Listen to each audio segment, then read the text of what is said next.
G'day and welcome back to the channel. Grab yourself a coffee.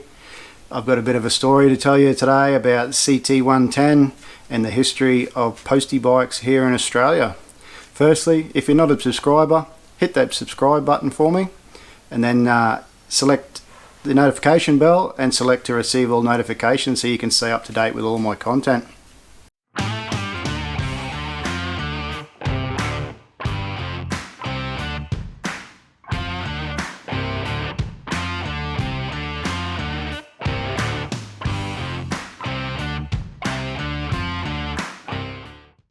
So I wanted to talk to you today about why I refer to my CT110 as a Postie bike and a little bit about the history of the CT110 and how they came to be here in Australia. First of all, a little bit of a disclaimer. This has probably been gone through a couple of times in the past. This is my understanding of the history of the CT110, and if any of my facts are not quite right, I do apologise. Anyway, on to the Postie bike story.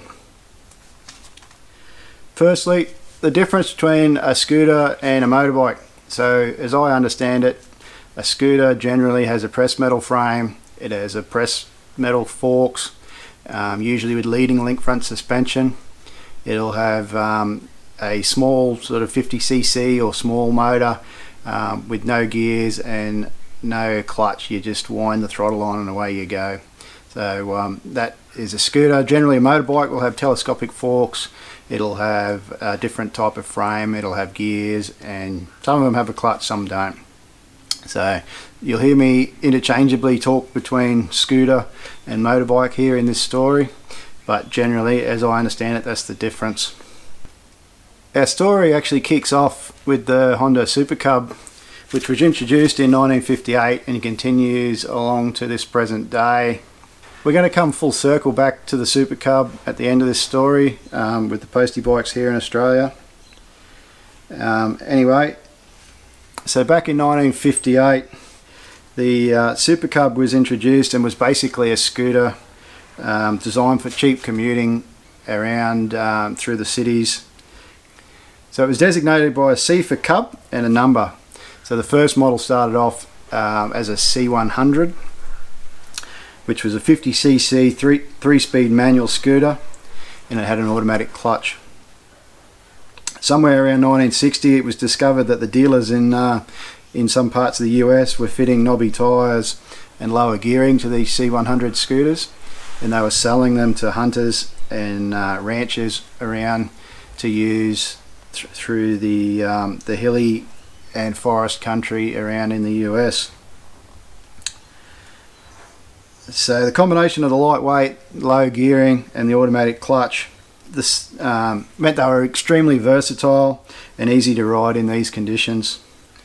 About 1960, Honda adopted this as an actual model in the Super Cub lineup, and it was designated as a C100H for hunter or a C100T for the trail version. This continued on into the next model as a CA105 with some improvements. So the CA105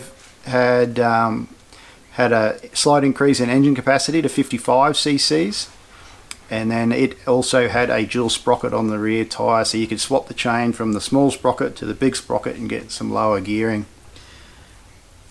1964 we actually kick off the CT story with the introduction of the CT name, which stands for Cub Trail and is taken from the previous Super Cub name.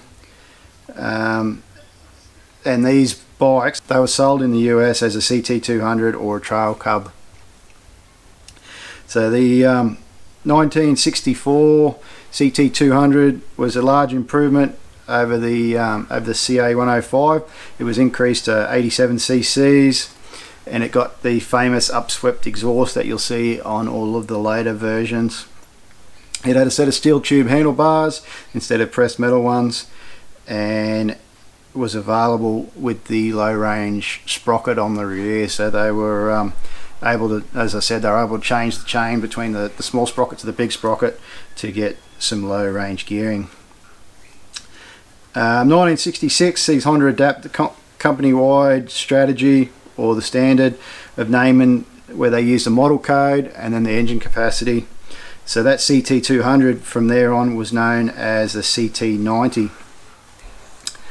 And it had improvements made to the engine. They changed from a cast iron head to an aluminium head. They changed from a 3-speed gearbox to a 4-speed gearbox. And soon after, they came out with a high-low ratio gearbox as well as the normal 4-speed, so that you could actually have high and low as well, instead of the old rear sprocket. But they still, interesting enough, kept the pressed metal leading link front forks. 1968 sees these forks replaced with a set of tubular telescopic forks, which had much greater travel, much greater suspension travel, and much greater durability. And this is where us Aussies jump in and steal away a good portion of this story for our Postie bike story. So prior to 1970, all the mail in Australia and New Zealand was delivered by a postman on a bicycle. So this guy would be colloquially known around the town as the Postie by generations of Australian kids. So in 1969, Australia Post was looking to improve the postal speed and replacing the bicycle with a motorised scooter that they could ride along on the footpath, delivering the mail to each house. Honda offered up the CT90 as an option, as a solution for this, and Australia Post accepted, primarily as they were able to use the low range transfer box, which provided low speed for them to be able to drive along on the footpath, delivering the mail to each house. So from 1970 till 2012, when the CTs were phased out, millions of Aussies saw the mail delivered by one of these posties on his motorbike as he did his rounds. So it became common for kids to wait eagerly for the postie to ride past on his motorbike, delivering the mail. For many years, Australia Post had a policy of replacing these delivery bikes at a period of 3 years or 25,000 Ks and selling off the old bikes at auction. So these ex-Australia Post bikes could be had very cheaply, and due to Australia Post turnover, they were in abundance. Aussies seeking cheap transportation were drawn to these postie bikes, and soon all the CT90, CT100 motorbikes became known as postie bikes here in Australia.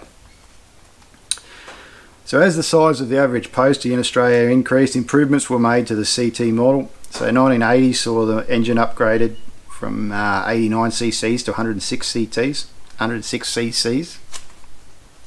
for the CT110.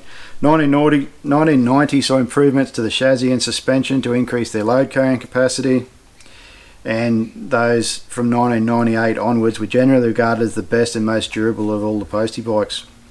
So these have the best suspension, chassis upgrades and engine improvements to last any postie bike rally, adventure or any off-road situation that you're going to find yourself in.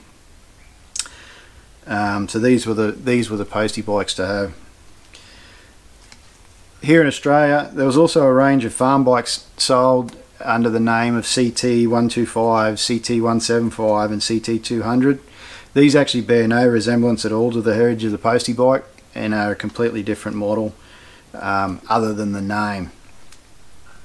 And then to bring the postie bike story back around full circle, after discontinuation of the CT110, Australia Post changed to the NBC Super Cub as its general mail delivery motorbike, which has its lineage dating all the way back to that first Super Cub of 1958. So friends, that is the history of the CT110 and the iconic postie bike here in Australia. Thanks for watching.